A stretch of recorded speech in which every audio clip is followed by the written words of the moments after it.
तो हल्दिया से लेकर के वाराणसी के बीच इनलैंड वाटरवे यानी पानी के जहाज के माध्यम से जो बलिया होते हुए ही जाएंगे। और मैं चाहूंगा कि इस दिशा में बलिया के पास भी अगर तमाम एपीओज यहां के कृषि उत्पाद को वैश्विक बाजार तक पहुंचाने के लिए तैयार हो तो यहां पर मल्टी मॉडल लॉजिस्टिक और मल्टी मॉडल ट्रांसपोर्ट हब बनाने की दिशा में भी एक अच्छा कार्य हो सकता है, क्योंकि बलिया से एक और सरयू जी मिलती है, एक तरफ गंगा जी मिलती है और इसके बाद गंगा नदी में पानी की कमी नहीं है। आसानी से हर सीजन में जल यातायात के माध्यम से हम यहां की कृषि उत्पाद को वैश्विक बाजार में पहुंचाने में हमें मदद मिलेगी। इससे दो लाभ होंगे, एक किसान की आमदनी बढ़ेगी और दूसरा जनपद की आय भी बढ़ेगी और जनपद की आय के साथ साथ रोजगार का सृजन भी होगा। और जब हम जनपद की आय बढ़ाएंगे तो प्रति व्यक्ति आय बढ़ेगी और जीडीपी बढ़ने से जनपद की जीडीपी बढ़ेगी तो प्रदेश की बढ़ेगी। प्रदेश में जो $1 ट्रिलियन की इकोनॉमी बनाने का लक्ष्य प्रधानमंत्री मोदी जी ने दिया है, इस लक्ष्य को आसानी से हम लोग प्राप्त कर पाएंगे। और इसके लिए मैं बलिया वासियों को हृदय से बधाई देता हूं, उन कृषि उत्पादक संगठनों को जिन्होंने इस दिशा में अच्छा कार्य किया है, जिसमें दिदयम bio energy producer company Maharajpur Ballia,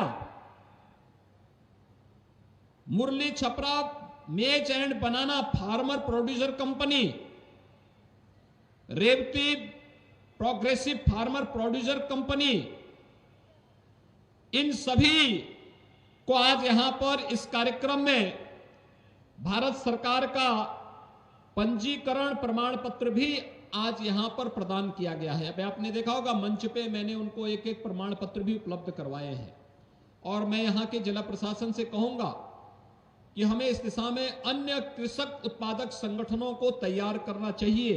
ये महिला स्वयंसेवी समूहों को आगे बढ़ाने के लिए बहुत अच्छा कार्य हो सकता है।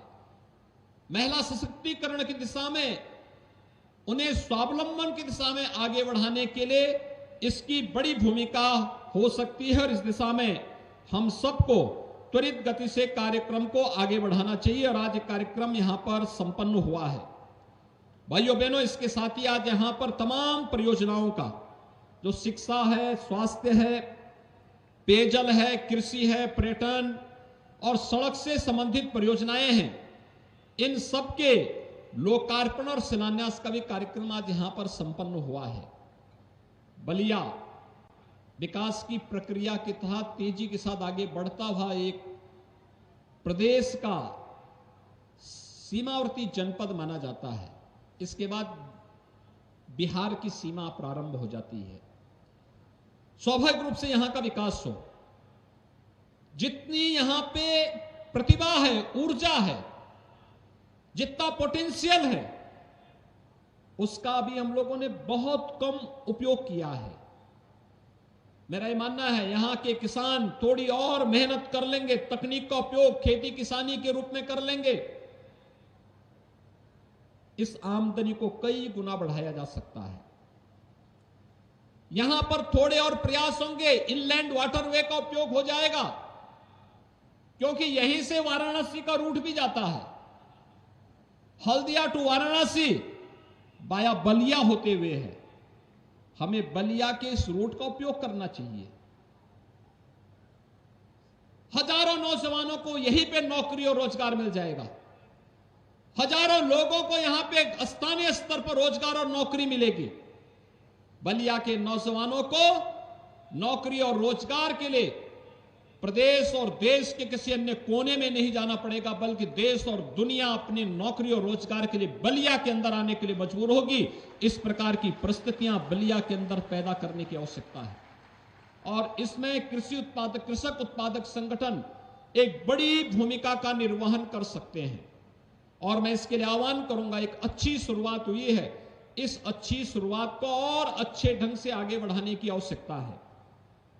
भाइयों बहनों, मैं पिछले दिनों यहां पर आया था, जब यहां पर एक कार्यक्रम के साथ मुझे जुड़ने का अवसर प्राप्त हुआ था और उस कार्यक्रम के माध्यम से हम लोगों ने यहां पर कुछ नए कार्यक्रमों को आगे बढ़ाने के लिए कहा था। और मैंने तब भी कहा था कि पर्यटन हमारे पास एक बहुत बड़ा माध्यम है। आपने इस बार काशी में देखा होगा, अकेले सावन के महीने में काशी विश्वनाथ धाम का दर्शन करने के लिए 1 करोड़ श्रद्धालु आए थे।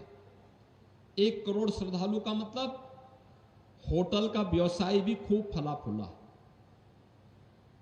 टैक्सी वालों को रोजगार मिला, जितने रेस्टोरेंट थे उनको मिला, और साथ साथ जितनी भी दुकानें थी, मार्केट था, इन सबको भी मिला, गाइड को भी मिला, पंडों को भी काम मिला, हर तबके को काम मिला। वहां पर एक साथ पूरी इकोनॉमी को बल देता है पर्यटन। और भृगु बाबा कॉरिडोर के बारे में भी जो बात यहां पर दयाशंकर जी ने और सांसद जी ने रखी है, और मैं चाहूंगा कि जिला प्रशासन को इसका एक प्रस्ताव बनाना चाहिए, इस कार्यक्रम को आगे बढ़ाना चाहिए। बड़ी संख्या में लोग आएंगे, पर्यटक आएंगे, इस दिशा में इस कार्यक्रम को आगे बढ़ाने में सरकार भरपूर मदद करेगी। दूसरा, स्वर्गीय चंद्रशेखर जी की जन्मभूमि इब्राहिम पट्टी में हॉस्पिटल को अच्छे ढंग से संचालित करने के लिए अभी मऊ की एक पार्टी इसको संचालन कर रही है। प्रदेश सरकार ने भी इस दिशा में उनको आगे बढ़ाने के लिए कार्य करने के लिए कहा है, लेकिन हमें इसको और अच्छे ढंग से आगे बढ़ाना चाहिए।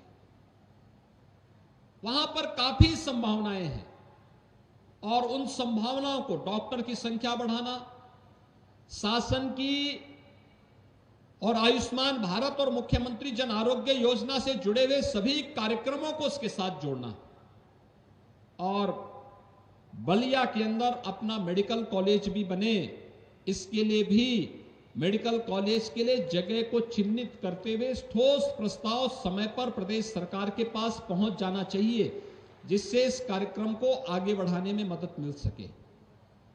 क्योंकि आज एक जनपद एक मेडिकल कॉलेज की तरफ हम पहुंच चुके हैं। आप अनुमान करिए, आजादी के बाद 1947 से लेकर के 2017 तक 70 वर्ष में 12 मेडिकल कॉलेज, मात्र राजकीय मेडिकल कॉलेज बन पाए थे प्रदेश में। और भाइयों बहनों, 2017 से लेकर के 2022 के बीच में विगत 5-5.5 वर्ष के अंदर हम लोग प्रदेश के अंदर 35 नए गवर्नमेंट मेडिकल कॉलेज बना रहे हैं। 35 समय पे अगर जमीन मिल गई होती तो उन 35 में से एक मेडिकल कॉलेज आपके बलिया को भी मिल गया होता, लेकिन जमीन न मिलने के कारण हमेशा बलिया उससे छिनता रहा। और मैं फिर आह्वान करूंगा, हमें टॉप प्रायोरिटी पे इसको लेना चाहिए, क्योंकि बलिया का मतलब क्यों बलिया नहीं होगा, बलिया का मतलब बलिया और आसपास के क्षेत्र के लोगों के साथ साथ बिहार के लोगों को भी उस स्वास्थ्य सुविधा का लाभ मिलेगा। और उत्तर प्रदेश को इस दिशा में अपनी नेतृत्व की भूमिका के साथ आगे आना ही चाहिए, और इस दिशा में हम इस कार्यक्रम को तेजी के साथ आगे बढ़ा सकें। इसके लिए मैं यहां के जिला प्रशासन से कहूंगा कि यहां के जनप्रतिनिधियों के साथ मिलकर के इसको हम तेजी से आगे बढ़ाने का कार्य करें। मुझे प्रसन्नता है, आज यहां पर ग्रामीण आजीविका मिशन से जुड़ी हुई बड़ी संख्या में बहनें आई हैं, और मैं धन्यवाद दूंगा श्री दयाशंकर सिंह को और यहां के जिला प्रशासन को, जिन्होंने इनके आजीविका को, इन महिला स्वयंसेवी समूह को व्यवस्थित रूप से आगे बढ़ाने के लिए कार्य किया है। एक अच्छा प्रयास प्रारंभ हुआ है। महिला स्वयंसेवी समूह महिला स्वावलंबन का आदर्श उदाहरण हो सकता है।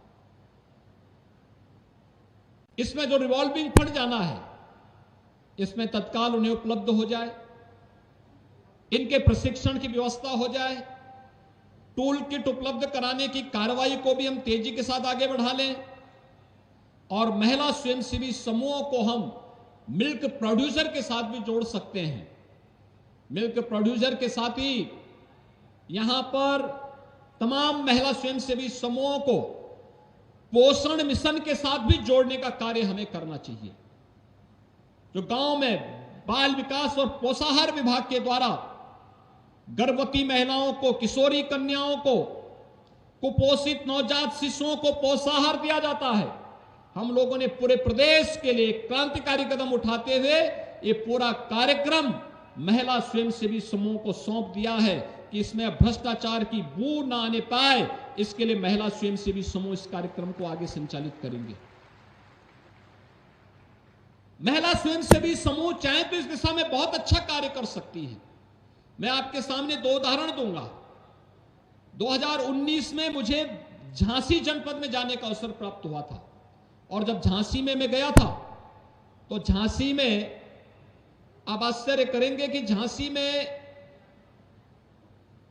5-6 केवल महिलाएं, गांव की, एकदम गांव की महिलाएं, बुंदेलखंड की 5-6 महिलाएं आई थी और उनके लिए उस समय एक दुग्ध उत्पादक संघ वहां पे गठित किया गया था, बेलेनी मिल्क प्रोड्यूसर के रूप में। उन्होंने मेहनत किया और परिणाम क्या आया?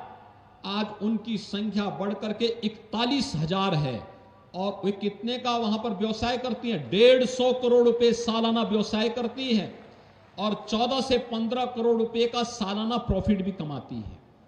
ऐसे ही आगरा में भी। और मैं चाहूंगा जिला प्रशासन यहां पर महिला स्वयंसेवी समूह को इस दिशा में आगे बढ़ा करके कार्य कर सकती हैं। इस दिशा में अच्छा कार्य हो सकता है। किसी एक विधानसभा को केंद्र में रख करके एक कार्यक्रम अगर आगे बढ़े तो इस पर ढेर सारे लोगों को कार्यक्रम के साथ जोड़ा जा सकता है। जो मैंने कहा इनलैंड वाटरवे, जल यातायात यहां पे प्रारंभ हो चुका है। अभी हम लोग 11 तारीख को वाराणसी में इसको और तेजी के साथ प्रारंभ करेंगे और मुझे लगता है हमें रेडीमेड गारमेंट्स के साथ भी जोड़ना चाहिए। रेडीमेड गारमेंट्स में अपार संभावनाएं हैं। गांव में महिलाएं घर गृहस्थी के कार्य के बाद जो समय बचता है, अगर सिलाई कढ़ाई का काम सीख लें, अच्छा उसमें ट्रेनिंग ले लें और उसके बाद वस्त्र बनाने का काम, रेडीमेड गारमेंट्स को बनाने का काम, उसकी पैकेजिंग ठीक हो जाए और फिर उसे हम मार्केट में देने की व्यवस्था के साथ उसे जोड़ दें, मार्केट लिंक कर लें। मेरा अनुमान है बहुत सारे लोगों की आमदनी को बढ़ाया जा सकता है, उन्हें स्वावलंबन के मार्ग पर आगे बढ़ाया जा सकता है। बलिया में जो प्रयास प्रारंभ हुआ है यह अभिनंदनीय है। मैं इसके लिए यहां के जनप्रतिनिधियों को, जिला प्रशासन को हृदय से धन्यवाद देता हूं। भाइयों बहनों, एक साथ मुझे नई सरकार के गठन होने के बाद, यानी दूसरी बार मुझे प्रदेश के अंदर मुख्यमंत्री के रूप में शपथ लेने के बाद तीसरी चौथी बार बलिया के अंदर आने का सौभाग्य प्राप्त हुआ। और बलिया आना मेरे लिए महत्वपूर्ण इसलिए भी है क्योंकि सबसे कोने का जनपद है, अक्सर छूट जाता था। लेकिन अब कम से कम मुझे लोग ये नहीं कहेंगे कि मैं बलिया नहीं आया, यद्यपि आप लोगों ने कभी शिकायत नहीं की, लेकिन फिर भी मैं आप सबको आश्वस्त करता हूं, बलिया के विकास के लिए हम पूरी प्रतिबद्धता के साथ कार्य करेंगे। बलिया के विकास से जुड़ी हुई कोई परियोजना लंबित नहीं रहने पाएगी। डबल इंजन की सरकार प्रधानमंत्री मोदी जी के नेतृत्व और मार्गदर्शन में पूरी मजबूती के साथ जनता के हितों के लिए कार्य करने के लिए प्रतिबद्ध है। बिना भेदभाव के शासन की योजना का लाभ हर गांव, हर गरीब, हर किसान तक पहुंचाने के लिए प्रतिबद्ध है और इस दिशा में हम सबको पूरी मजबूती के साथ कार्य करना होगा। हम सब बलिया के विकास के साथ जुड़ने के लिए आज यहां पर एकत्र हुए हैं। मैं इन्हीं शब्दों के साथ एक बार फिर से जननायक चंद्रशेखर जी की इस भव्य प्रतिमा के अनावरण कार्यक्रम के अवसर पर, यहां के विकास की परियोजनाओं के लोकार्पण और शिलान्यास कार्यक्रम के अवसर पर महिला आजीविका मिशन से जुड़ी हुई बहनों को टूल किट, उनके प्रशिक्षण और टूल किट उपलब्ध करवाने और इस कार्यक्रम की सफलतापूर्वक आगे बढ़ाने के लिए पूरे बलिया वासियों को हृदय से बधाई देता हूं। आप सबका अभिनंदन करता हूं। धन्यवाद। जय हिंद।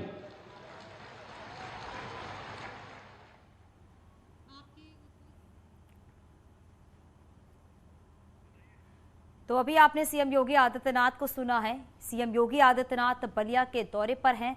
इस दौरान सीएम योगी आदित्यनाथ ने कई बड़ी बातें हैं जिसका जिक्र किया है। सीएम योगी आदित्यनाथ